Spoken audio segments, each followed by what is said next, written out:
एक ही घर में लोग आस्तिक और नास्तिक क्यों होते हैं? एक ही घर में लोग आस्तिक और नास्तिक क्यों होते हैं? तो आस्तिक हम उनको मानते हैं जो गुरुओं, पीरों, संतों, फकीरों, ग्रंथों, पंथों को पूजा पाठ भक्ति से जुड़े हों, और नास्तिक हम उनको मानते हैं जो इन सब चीज़ों से ना जुड़े हों, या जिनका इनमें कोई इंटरेस्ट ना हो, रुचि हो, या अवतारों को, संतों को, परमात्मा को, सत्संगियों को, या इस तरफ जो चल पड़े उनको बुरा भला कहें, या परमात्मा पे विश्वास ना रखने वाले लोग। लेकिन धर्मशास्त्र, ग्रंथों, पंथों के अनुसार इस दुनिया में कोई भी नास्तिक नहीं हो सकता, क्योंकि जो कुछ जहाँ भी कोई कर्म कर रहा है वह आनंद, सुख, शांति पाने के लिए कर रहा है। किसी का तामस गुण है तो उसको तामस पदार्थों में या तामस व्यक्ति, वस्तु, निंदा, चुगली करना, मीट, अंडे, शराब, तंबाकू, इन सब का सेवन करना, इसमें इंटरेस्ट है। तो कोई सात्विक है, उसको पूजा पाठ भक्ति में, कोई राजस है, उसको कोठियाँ कारों में, पॉलिटिशियंस में, बड़ी बड़े वैभव पाने में, इस तरफ को इंटरेस्ट होता है। तो लेकिन अगर सबसे पूछा जाए एक बच्चे से, तुमने नौकरी क्यों करनी है? बोला जी पैसे मिलेंगे, पैसों से सामान आएगा, सामान से फिर मुझे सुख मिलेगा, एसी, कूलर वगैरह जो भी हमारी रिक्वायरमेंट्स है लाइफ की। तो ये सारी केयर ऑफ चीज़ें, पत्नी आ जाए, बच्चे हो जाएं, तो उन सब से मैं सुख पाऊंगा। तो ये सारी हम केयर ऑफ चीज़ें बीच में डाल लेते हैं। ऐसे ही वो केयर ऑफ जो चीज़ें हैं, जो तामस गुण वाला है, वो निंदा, चुगली, या मीट, शराब, अंडे और तरह के नशे, ऐसे व्यसनों में अपने जीवन को वहीं सुख मान लेते हैं। उनकी बुद्धि ने वहाँ मान लिया, किसी ने राजपाट, धन दौलत में, दौलत शोहरत में मान लिया, किसी ने सेवा सवरण भक्ति में मान लिया। लेकिन तीनों की मंजिल, उनको भी वो काम करके सुख मिलता है। इन तीनों को अपने अपने जो इंटरेस्ट हैं, रुचि हैं, संस्कार हैं, तो हर किसी को अंततः सुख ही चाहिए। तो इसी सुख, शांति, प्रेम, आनंद को भगवान कहते हैं, राम कहते हैं, कृष्ण कहते हैं, अल्लाह कहते हैं, खुदा कहते हैं, गॉड कहते हैं, वाहेगुरु कहते हैं। क्योंकि हर कोई बंदा जो जहाँ भी कर्म कर रहा है, कोई भी अकर्मा नहीं कर रहा है, अकर्मा नहीं रह सकता। देखना, सुनना, उठना, बैठना, यहाँ तक कि जोगीनाथ लोग, साधु संत सन्यासी लोग भी अपने पेट के लिए भिक्षा मांगते हैं, गज़ा करते हैं, तो वो भी कर्म करना ही होता है। लेकिन एक ही घर में हम मानव की बुद्धि की दृष्टि के हिसाब से आस्तिक और नास्तिक इस तरह से मान लेते हैं। तो भगवान में बहुत सारी शक्तियाँ होती हैं, जिसमें से एक विरोधाभाव शक्ति होती है। और विरोधाभाव शक्ति से क्या होता है, जैसे उल्लू को रात को दिखाई देता है, इंसान को नहीं देता। जुगनू के पीछे ही एक लाइट लगी है, इंसान को टॉर्च लेके जाना पड़ता है। गन्ना ऐसा फल है, वो पेड़ ही फल बन गया, नहीं तो अमरूद पे पेड़ अलग है, फल अलग है। तो आम की जो टहनी है वो कड़वी होती है, आम मीठा होता है। तो इस तरह से गुलाब के फूल में कांटे होते हैं। तो ये विरोधाभाव शक्ति का कमाल है। और 84 लाख में भटकने वाले जो जीव हैं, माया के अधीन है, भगवान की शक्ति है माया। वो 3 गुण, रज, तम, सत गुण से 3 त्रिगुणात्मक है, 3 गुण की है। तो किसी में सतगुण बढ़ गया अपने संस्कारों के हिसाब से, पिछले कर्मों के हिसाब से, तो उसको सेवा सिमरन भक्ति में इंटरेस्ट हो गया। हर किसी में ये तीनों गुण होते हैं, पर जो गुण ज़्यादा होता है वैसे ही उसका इंटरेस्ट, रुचि और नेचर बन जाता है। और जिनका तामस बन गया उनको हम नास्तिक कहना शुरू कर देते हैं, जो उनको हम नास्तिक मान लेते हैं। लेकिन वेद शास्त्र, ग्रंथों, पंथों के अनुसार कोई भी नास्तिक नहीं है, क्योंकि हर किसी की मंजिल वही सुख, शांति, प्रेम, आनंद ही है।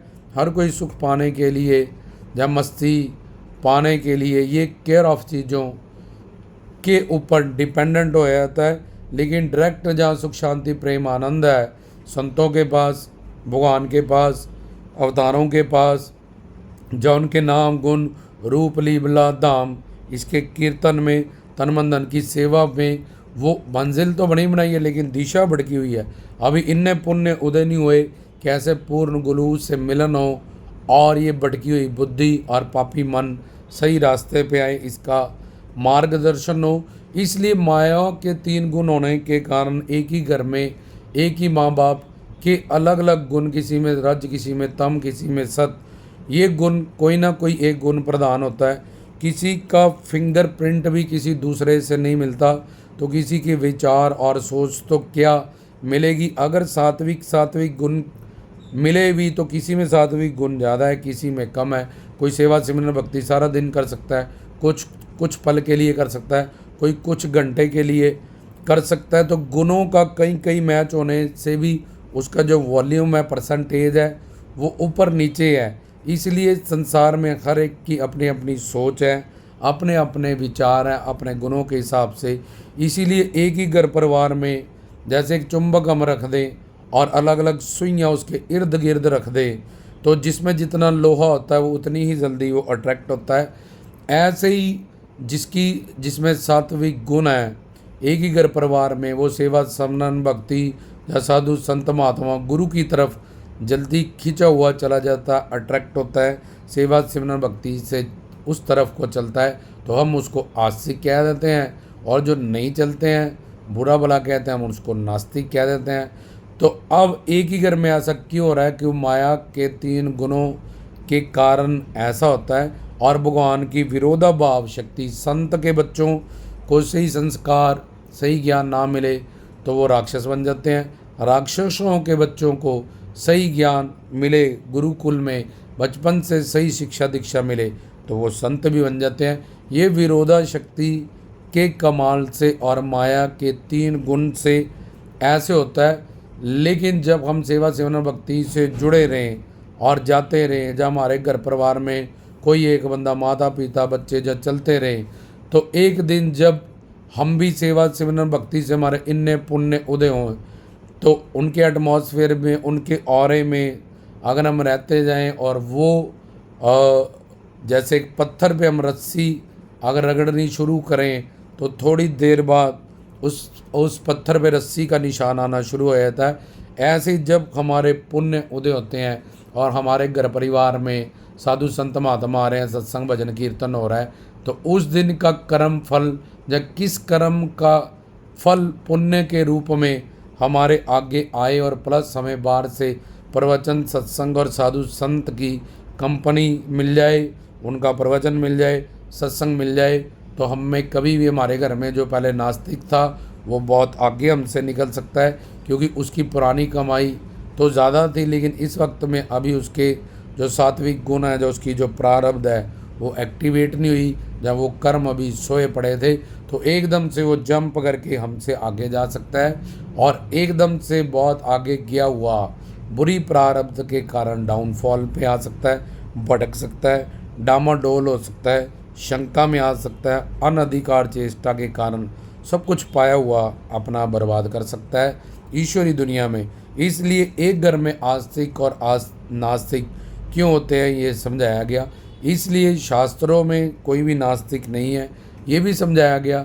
इसलिए किसी को भी नास्तिक ना समझे। क्या पता हमारे घर में आज जो साधु संतों महात्माओं को बुरा भला कहने वाला है, आने वाले टाइम में वो हमसे भी ज़्यादा शरणागत और श्रद्धावान और हमसे भी आगे निकल जाए। इसलिए सहनशीलता, दीनता और नम्रता भक्तों को बताया जाता है कि ये तीनों गुण धारण करो। बड़ों से का सत्कार, छोटों से प्यार करो, अगर डांटो भी तो अपने अंदर राग द्वेष ना आने दो। वर्बली मुंह से चाहे तुम उनको, बच्चों को हम डांट भी देते हैं, जो उनको कह भी देते हैं, लेकिन अंदरली इंटरनली प्रेम ही रखें और राग द्वेष में मत फंसे, और सहनशीलता, दीनता, नम्रता से अपनी सेवा सिमरन भक्ति को बढ़ाएं। और उनके लिए भी प्रार्थना करें कि वो भी, अगर हम उनको नास्तिक मानते हैं तो वो भी आस्तिक हो जाए।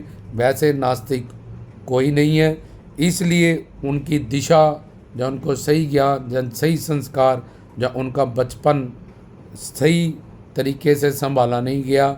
ए फॉर एप्पल तो पढ़ाया गया, लेकिन उस वक्त गुरुकुल की पढ़ाई उनको माता पिता के द्वारा या घर के और बुज़ुर्गों के द्वारा उनको वो एजुकेशन, वो संस्कार नहीं प्रोवाइड किए गए। इसके कारण ये कमी रह सकती है, जिसको फिर पूरा किया जा सकता है। जय श्री सतगुरु जोगी पीर धाम।